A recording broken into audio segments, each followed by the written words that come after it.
quand on a commencé le débat, les orateurs de la France insoumise ont dit « Nous sommes profondément conscients du fait que ce n'est pas à proprement parler un débat strictement politique. Il le devient par la force des choses, puisque c'est une assemblée politique qui va délibérer et décider. Mais au point de départ, c'est un débat philosophique et nous nous devons le respect mutuel de l'intérêt pour ce que dit l'autre et d'essayer de comprendre ce qui est à l'œuvre. Alors, je vous ai entendu beaucoup, madame, parler de protéger l'enfant et je me demandais de quoi vous vouliez le protéger, parce que je suis persuadé que vous voulez en effet le protéger. Le protéger de l'absence de référence à un père. Je voudrais vous dire que c'est un préjugé. La filiation n'a jamais été autre chose qu'un fait social et culturel. C'est un homme qui vous parle. La paternité a toujours été une présomption. Et les hommes s'en sont assurés par des moyens de violence qui forment l'histoire des siècles de la condition féminine. Voici que la science, tout d'un coup, prétendait affirmer définitivement quelque chose. Et là, ce n'est pas en vous répondant, parce que je sais que vos points de vue sont différents, bien sûr, mais en répondant à Madame Le Pen pour faire la démonstration du fait que tous les points de vue doivent être entendus, que je veux m'exprimer. Madame Le Pen a parlé hier d'une vérité biologique. Il n'y a pas de vérité biologique dans la filiation. Non. Il y a un des éléments qui contribue à la réalité. En effet, il faut ce mélange pour obtenir un être humain. Mais cela ne crée pas le rapport social entre parents et enfants. Et j'ajoute que, comme l'ont dit plusieurs collègues, chacun avec leurs mots, la seule chose dont on soit sûr et certain, du point de vue de la protection de l'enfant, c'est que, faute d'amour, il dépérira. C'est la seule chose dont on soit sûr. Ce n'est pas seulement un fait d'intuition romanesque ou de rapport à l'enfant, c'est une certitude médicale. Les enfants privés d'amour sont enfermés dans leur développement et se mal développent. Quelle loi, collègues, engendrera de l'amour? Ça n'existe pas. Tout ce que nous pouvons faire, c'est empêcher les ravages de la cruauté. Il y a, comme on le sait tous, des familles biologiques évidentes, pleines de vérité, avec un père et une mère, qui sont des bourreaux d'enfants. Et il y en a d'autres où il n'y en a qu'un, où il y en a deux du même sexe, qui sont l'inverse. Des nids d'amour et de développement. Nous le savons tous, aussi bien vous, madame, que moi. Mais puisque tous les points de vue se donnent à entendre, qu'on entende celui d'un point de vue radical d'un disciple d'Épictète.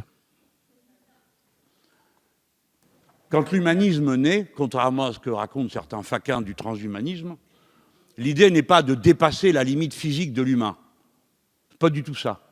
L'idée, c'est qu'on prend la légende, Épiméthée a donné des dons à tous les animaux, et puis à la fin, il s'aperçoit qu'il a oublié l'homme. Que faire? Arrive Prométhée qui lui donne le savoir, et avec ce savoir, l'homme devient, l'homme au sens d'être humain, son propre constructeur. Et nous ne sommes pas sortis de ça. Et le principe qui vient à ce moment-là s'ajouter, c'est celui de la perfectibilité. Qu'est-ce que nous allons perfectionner en nous? Le sentiment profond que la filiation n'est rien d'autre qu'un acte d'amour du parent en direction d'une petite personne dont il s'occupe du développement. Autrement dit, je suis d'accord avec Madame Le Pen sur ce plan. Ce n'est pas un sujet à proprement parler de bioéthique. Oui, et je l'assume pour ma part, c'est une révolution du principe de la filiation qui proclame que le patriarcat est fini.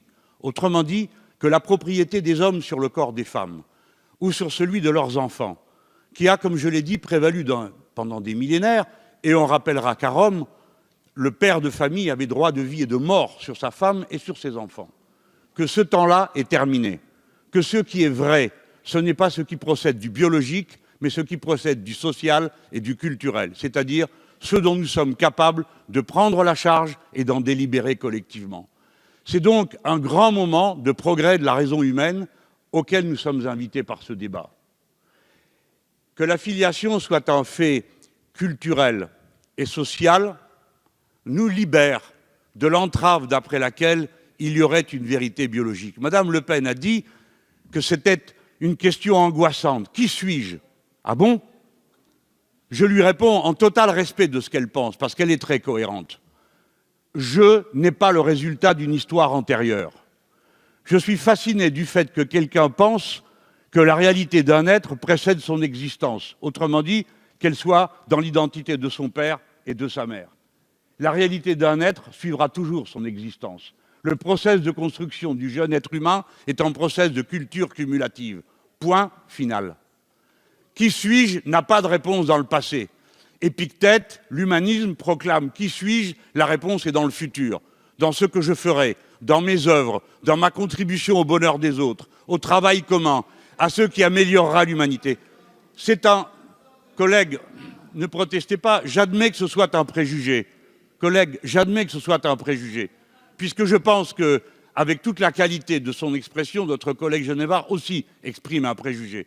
Mais je voudrais en signifier la splendeur. Nous n'avons pas à nous excuser, et nous ne voulons pas le faire, de dire que se construire par le futur et accepter la filiation comme un résultat de notre volonté est une grande et une magnifique chose. Nous n'avons pas à en protéger qui que ce soit. Au contraire, nous invitons nos enfants à en assumer toute la grandeur. J'achève. Oui, c'est la fin du patriarcat. Des femmes mettront au monde des enfants sans l'autorisation des hommes. Pour ma part, je voudrais, puisque j'ai eu le privilège d'être parlementaire fort longtemps, je me suis toujours opposé à ce qu'on proclame d'une façon ou d'une autre une vérité biologique. Madame Le Pen a raison de dire que depuis des années, on va dans cette direction totalement mythique, qui consiste à rechercher les origines. J'ai protesté de toute ma force contre l'idée qu'après un accouchement sous X, une femme puisse être tenue ensuite de répondre à quelqu'un qui, 40 ans après, viendrait lui demander si elle assume l'acte qu'elle a posé 40 ans avant, chose qu'on ne demande jamais à un homme.